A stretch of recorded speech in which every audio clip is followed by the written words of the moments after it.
Cooperative study സർക്കിളിൻ്റെ പുതിയൊരു വീഡിയോയിലേക്ക് സ്വാഗതം. ഇന്നത്തെ നമ്മുടെ topic ICDP integrated cooperative development project. NCDC കൊണ്ടുവന്നിട്ടുള്ളൊരു പ്രൊജക്റ്റാണ് ഇൻ്റഗ്രേറ്റഡ് കോപ്പറേറ്റീവ് ഡെവലപ്മെൻറ്റ് പ്രൊജക്റ്റ്. അത് 1985-86 കാലയളവിലാണ് ഇൻട്രൊഡ്യൂസ് ചെയ്തിട്ടുള്ളത്. ഇതിന് മറ്റുള്ള ഒബ്ജക്റ്റീവ് എന്ന് പറയുന്നത് നമ്മുടെ കോപ്പറേറ്റീവ് സ്ട്രക്ചർ സ്ട്രെങ്തൻ ചെയ്യുക, അതുപോലെ തന്നെ എക്കണോമിക് ആക്ടിവിറ്റീസ് പ്രൊമോട്ട് ചെയ്യുക, അഗ്രികൾച്ചറൽ അഗ്രോ ബേസ്ഡ് ഇൻഡസ്ട്രീസിൽ, അതുപോലെ റൂറൽ ഇൻഡസ്ട്രീസിലൊക്കെ എക്കണോമിക് ആക്ടിവിറ്റീസ് പ്രൊമോട്ട് ചെയ്യുക, അതേപോലെ കോപ്പറേറ്റീവ് സ്ട്രക്ചർ സ്ട്രെങ്തൻ ചെയ്യുക എന്നുള്ളൊരു ഒബ്ജക്റ്റീവോട് കൂടി കൊണ്ടുവന്നിട്ടുള്ളൊരു പ്രൊജക്റ്റാണ് ICDP. ആയിട്ട് ഡിസ്ട്രിക്ട് വൈസ് ആണ് ഈ ഒരു പ്രൊജക്റ്റ് അവർ ഇംപ്ലിമെൻറ്റ് ചെയ്തിട്ടുള്ളത്.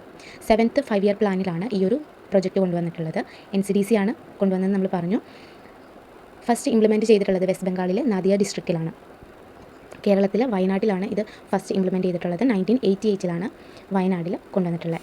അതേപോലെ കേരളത്തിൽ തന്നെ 5 പ്രൊജക്റ്റുകൾ കൊണ്ടുവന്നിട്ടുണ്ട്. വയനാട്, കോട്ടയം, തൃശ്ശൂർ, ട്രിവാൻഡ്രം ആൻഡ് പാലക്കാട്. ഈ ഒരു പ്രൊജക്റ്റ് ഇംപ്ലിമെൻറ്റ് ചെയ്യുന്നത് നബാർഡും RBIയും കൂടി ചേർന്നിട്ടാണ്. ഇത്രയാണ് ICDP integrated cooperative development project. Okay, thank you.